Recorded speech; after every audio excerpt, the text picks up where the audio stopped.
It was one of those events where the phrase "never again" is ideal. Unfortunately, just like it happened in Chibok in 2014, where over 200 girls were abducted from a secondary school, suspected terrorists struck again, this time in Dapchi in Yobe State, while 110 girls were also kidnapped from the Government Technical and Science College. About a month later, the girls were returned to their school after what the government described as series of negotiations. What would have been a happy ending story, however, was tainted with the revelation that 5 of the students had died in custody, while one of them, Leah Shaibu, was held back by their captors, and there is still the call by her family, friends and the country for her safe return, as well as others still in captivity.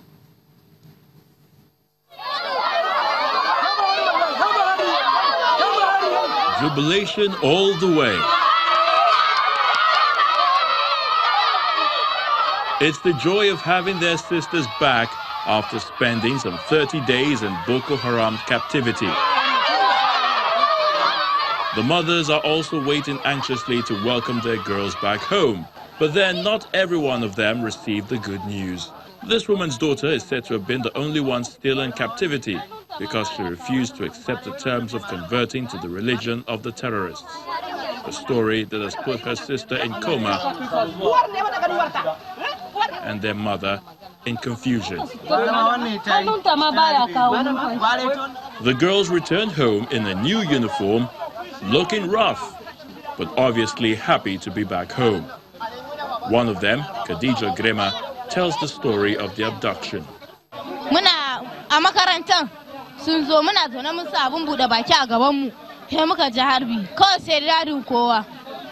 That fateful day, we were ready for dinner when we heard shootings. Then one of our teachers was calling and directing us to go out through the gate. When we ran into the insurgents at the gate, they gathered all of us in the pretense that they wanted to rescue us. As we continued to move into the bush, they asked for those who were fasting among us. Then they served us drinks, meat and food, after which we said our prayers and continued the journey. We crossed several rivers and streams and into one house where we lived until when we were brought back home. But to be honest, we were treated well. They didn't torture us, as they treated us well throughout our stay in captivity. They didn't do us anything, and their major language is Kanuri and Arab. There were no whites among them, as all of them are Africans. We didn't know why they brought us back, but they told us we are Muslims and we share the same faith, and they didn't want us to suffer. 5 of our colleagues died of heart attack and stress as a result of the long trip. They didn't allow us close to them, neither did they subject us to any molestation or any kind of sexual harassment. One of the girls was held back on religious ground.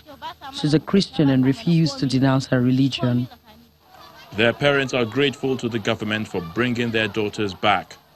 They had spent several sleepless nights waiting anxiously for their return and putting government under huge pressure. I thank Almighty Allah for the safe return of our girls, and we thank all those that helped in one way or the other for the safe return of our girls, most especially President Muhammadu Buhari for all he did towards their release. For those that died, may they continue to rest in perfect peace.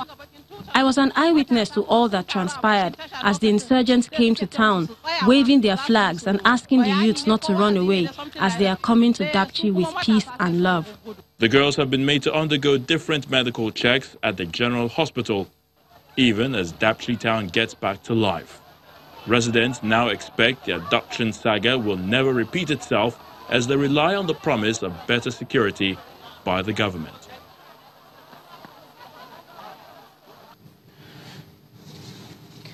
Well, joining us from our studios in Abuja to shed some light on this matter is Brigadier General John Agim, who is Director of Defense Information. Thank you for joining us today on the program.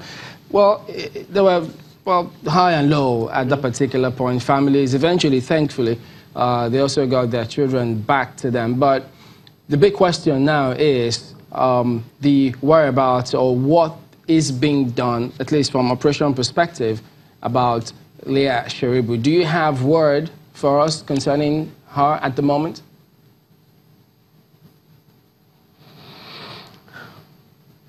Thank you for having me. Yeah, I did ask you. Yeah. Go ahead. Thank you for having me.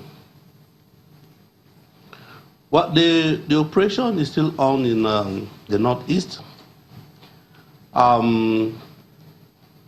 We continue to rescue so many of people that are in Boko Haram among the Boko Haram hostage, but unfortunately, she's not one of them that has been rescued so far. And other girls from Chibok.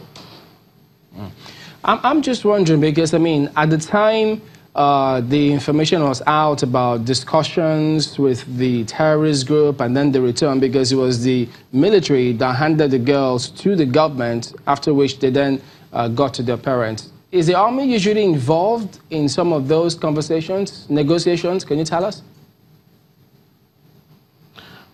No, I said this several times. The government rescued the Dapchi girls without the military. But the question is, I mean, the federal government said the girls were freed on agreement with insurgents. I mean, you're a director of Defense Information. What can you tell us about the content of the agreement? Well, you must understand that the military acts based on the instruction of the commander-in-chief. And in this case, when they make agreement to rescue the Dapchi girls, the military was not part of it, so we don't have anything, we don't know anything about the agreement that was reached before the girls were released. I mean, this is winding 2018, and then you've heard, I mean, you watched the reports, you've been involved, the army has also been at the forefront of this. But what can you tell us or tell Nigerians with regards to security, especially with fighting the insurgents, and how successful that has been?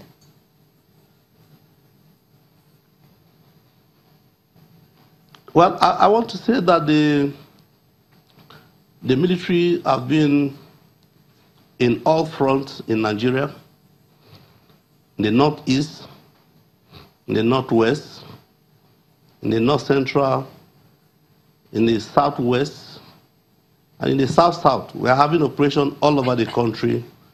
And I think so far, we've been able to ensure that people go about their legitimate business. So I would say we are doing well.